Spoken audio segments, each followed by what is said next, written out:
Hello guys, this is Switch of TV and welcome back to my channel. But before I start the devotional guys, sorry to shout out na pala yung Pursuit channel na nagpunta rito at nag-join sa devotional. Shout out to God bless to Clarice Hilado, Megan Ortea, Divine Villarin, Grace Magsayo, Jones Magadia, Gisela Zamora, Danalia, Handumon, Jicomic Palma, Heart Ponsalan, Connie Vlog, Ians TV, Heavens of TV of Korea, SSC TV of Korea, Michael Aburita, Bon Anthony Balmoria, Friends and Dog, Ben Lawrence Chong, Korean, Cedric Bersaga, Goldilas, and Foreman's Work.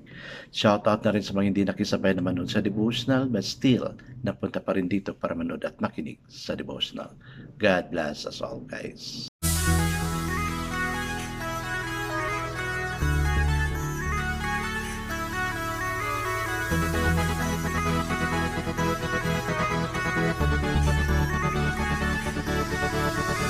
Fish TV, where you heard it, number one is on the top. Good advice is they'll never stop. Fish TV, where you heard it, number one is on the top. Good advice is they'll never stop. So guys, kumusta yung day natin? Sana fulfilling yung day natin, productive tayo. Walang nagiging idle na day. And we're now halfway on our vacation. Days lang to go and then after that we have to go back to our work. Balik trabaho na naman. Kaya yung mga natitira natin mga days dyan sa vacation, i-enjoy natin yan. Same way with the parents, may you enjoy being with your children. Alright guys, let's proceed to our devotional. Let's open our Bible to John chapter 20 verses 19 to 23. This is about Jesus appears to his disciples. And still guys, I'm using the devotional study Bible because the words used is so simplified na hindi yan talaga natin. Okay, the word of the Lord in John chapter 20 verse 19 to 23 says, on the evening of that first day of the week, when the disciples were together with doors locked for fear of the Jews, Jesus came and stood among them and said, "Peace be with you." After he said this, he showed them his hands and side. The disciples were overjoyed when they saw the Lord. Again, Jesus said, "Peace be with you. As the Father has sent me, I am sending you." And with that, he breathed on them and said, "Receive the Holy Spirit.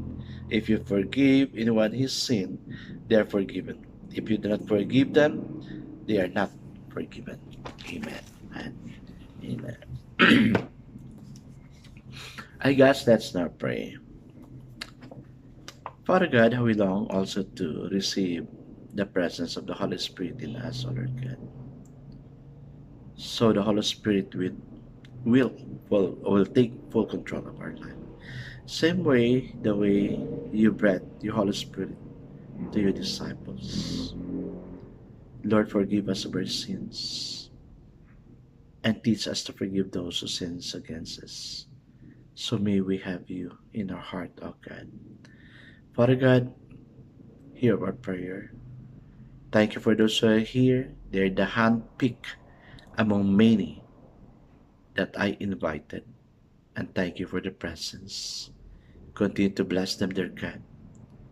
They also long for something in their heart. And I pray to please give the desires of their heart. Amen and amen. So the focus verse for this evening guys is found in John 20 verse 21. It says, Jesus said to them again, "Peace be with you. As the Father sent me, even so I sent to you." So the title for the most for this evening guys is Power to Match the Potential. Jesus deals with depression by giving a great commission. He took the discouraged disciple from pre-insane fear to fearless courage. So nga naman, no? Kasi takot na takot sila kasi namatay yung pinuno nila. And then of course, hahanapin talaga sila ng mga Roman Empire and they do not know kung anong gagawin sa kanila. But praise God, God saved them from the damnation of this world. God saved them from their fear and anxieties and depression. Okay, let's continue. It is an awesome challenge. As the Father has sent me, even so I sent you.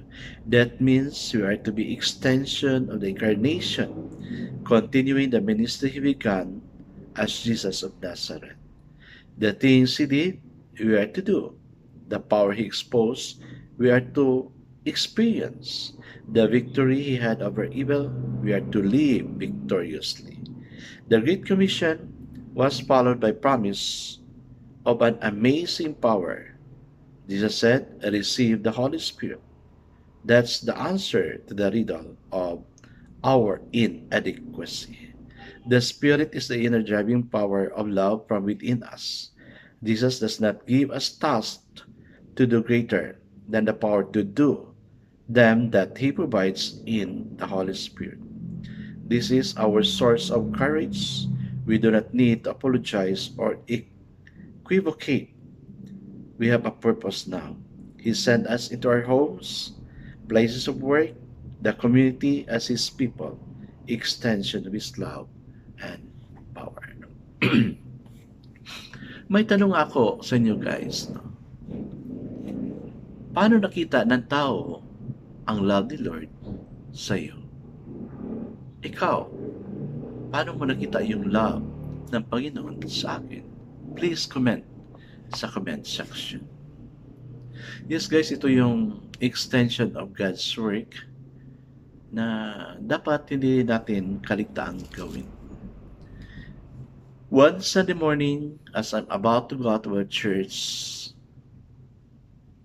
hinarangan ako ng isang pastor and he talked to me. Sabi niya, Sir, I know you are trained well as a missionary, so I'll give you the last Sunday of every month to preach the word in the pulpit. That's why guys, ngayon pa lang I'm so excited na, no? Because I'll be speaking 2 weeks from now sa 26, and I'm so excited to share because I know this is one of my forte. May fear ako, gaya ng mga disciple, may fear sila kung how would I do it, but sabi ko sa sarili ko, is the Lord using me? So I have to move on. I'll just keep myself open to God and open my mouth, and God will supply the words in my mouth. I'm just a mouthpiece. Dito sa devotional, pinakamataas na yung 15 minutes na sharing ko. But in a church, dapat 1 hour. Sabi ko, Lord, dapat kaya ako ng 1 hour? Kasi nasanay na ako na 15 minutes lang pinakamataas. But I know, God will do His part as I give myself to Him. Kaya, sa title ng natin, Power to Match the Potential. So, God will give me the power to match my potential because God knows my potential. And I praise God. That pastor who told me about the responsibility is also touched by God na nakita ni Lord yung desire ko to preach and stand in the pulpit. I'll be sharing the words to almost 500, 600 people in every service.